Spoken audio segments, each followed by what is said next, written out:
Okay, so it seems like I'm just going to be the EOS R6 guy here on YouTube.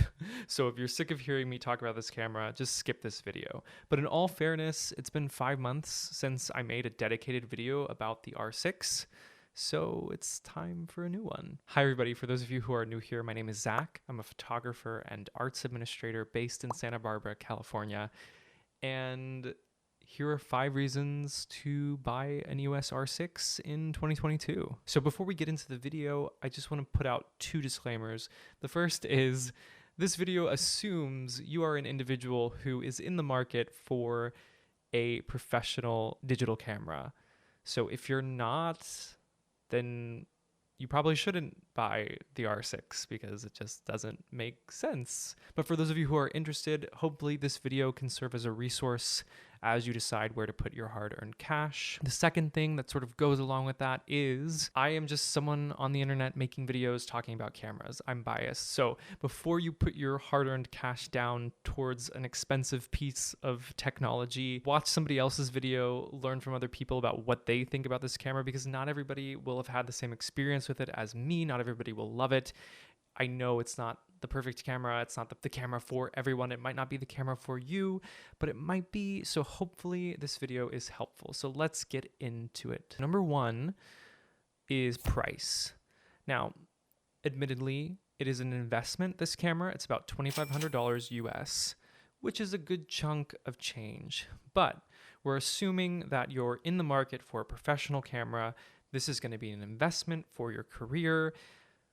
You have a business, it's going to cost something, you have to put some money into it to see the return, right? So if we're looking at this as an investment, it is basically Canon's entry to the professional mirrorless camera. And I say that knowing that the EOS R is also a professional camera that is less expensive, but I think that the R6 is really the pro camera to go for if you're going to get a pro camera, because it has in-body image stabilization, it has the better battery, it has the 2 SD card slots. It just has a lot of improvements to the functionality of the camera that I think make it worth the extra money over the EOS R, even though that is a fantastic camera in its own right. And for that $2,500, you're getting a lot for your money. You're getting an absolutely excellent stills camera, an incredible video camera, and a great package with access to all of Canon's incredible lenses. The other thing to think about is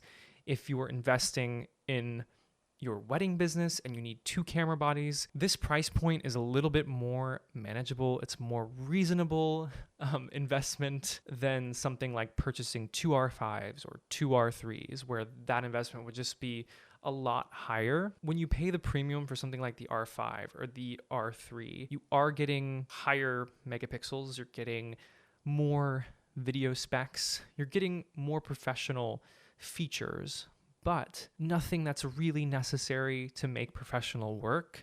The R6 is more than capable of creating any type of professional work you could ever want. It's my main camera that I use for pretty much 100% of my work now. All around, it's a great camera.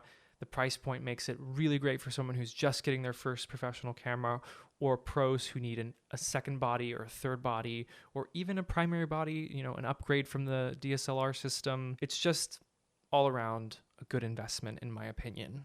Number 2 is usability, and we're going to pack in a lot of information here. So this is things like the build quality, right? The camera's weather sealed. It has great ergonomics. It has really great button layout, 3 dials that you can map to the 3 components of the exposure triangle. You can customize many of the buttons on the camera. For example, autofocus when shooting stills. My default autofocus system is single point 1 shot, but I've mapped a button on the back of my camera so that when I press it and hold it down, my camera instantly turns to face tracking servo autofocus. So basically I have 2 autofocus modes available to me with literally the touch of a button.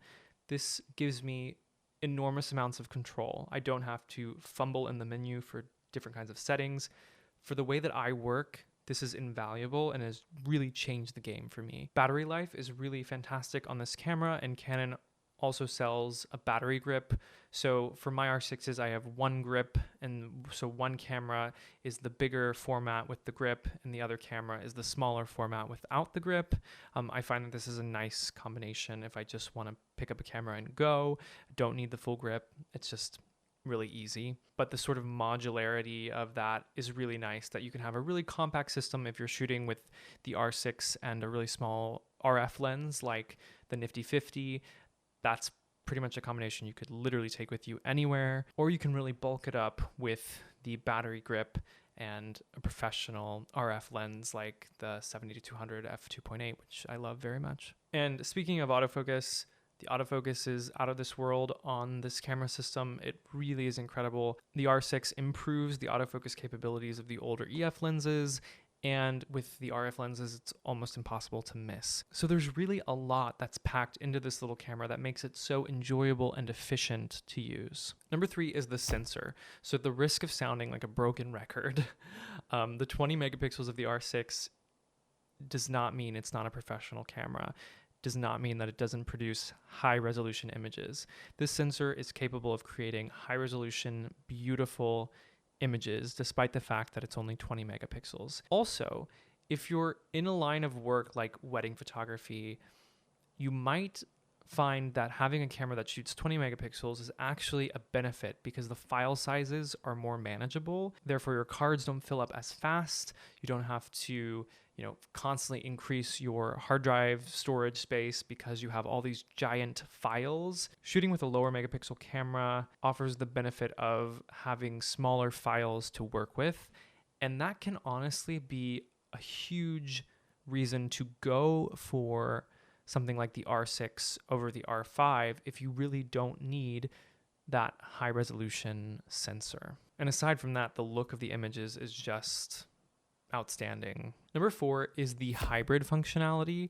So I know not all of you are shooting video right now, but it is so valuable to have a camera that is a hybrid camera where you can shoot photo and video, because chances are at some point in your career, you will need to be able to shoot video, even if it's just for, starting a YouTube channel and making talking head videos, or doing a gig for a friend who, is looking for a videographer and you need to learn on the fly. Having the capability to do that is huge. And more than that, this camera is amazing at shooting video. I use the R6 for stills and video at weddings. The system is just really easy and intuitive to use. It's reliable. It does what I tell it to do. And the image that comes out of it in both photo and video is phenomenal. Now, there is the one issue that we all know about when shooting 4K video at high frame rates, 4K 60, or even 4K 24. At some points, the camera can overheat, but in my experience, it hasn't been a deal breaker for me. I totally understand how this can be disconcerting, and it might be a deal breaker for you. There are workarounds like external monitors, but chances are if you're a hybrid shooter, you probably don't want to have to rig out your camera all the time. So there's downsides to those. In any case, the overheating is there, and it's just something to consider. Do the benefits of the camera outweigh that for you? That's something you'll have to decide for yourself. Number 5 is inspiration and enjoyment. Now, I know if we're looking at this from the perspective of someone who's a professional photographer, we might say, oh, well, we don't need to care about inspiration or enjoyment.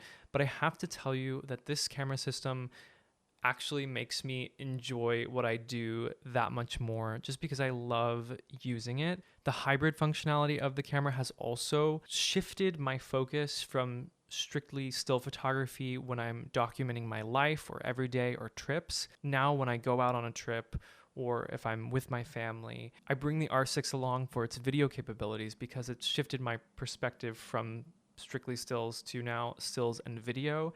And without the video option, I feel like something is missing. I like being able to quickly shift between stills and video and document my life, not just in photos, but in video as well. So that's been something that has really changed my relationship with the camera. And if a camera can do that for you, I think that's pretty awesome. Okay, so there you have it. 5 reasons to buy an EOS R6 in 2022. I hope that this video has been somewhat helpful, informative. Maybe you learned something. Maybe it's inspired you to get out and shoot with the camera that you currently have. Please remember to do your research. There are lots of amazing digital cameras on the market right now, and it's possible that the R6 isn't the one for you. So go read, watch videos, learn from other people and their opinions, and make the decision for yourself. If you do end up getting this camera, I hope that you love it as much as I do. If you enjoyed this video, please give it a like. If you're new here, consider subscribing to the channel. I'd love to see you at the next video. Thank you as always for watching, and I'll see you soon. Bye. Love is free, coming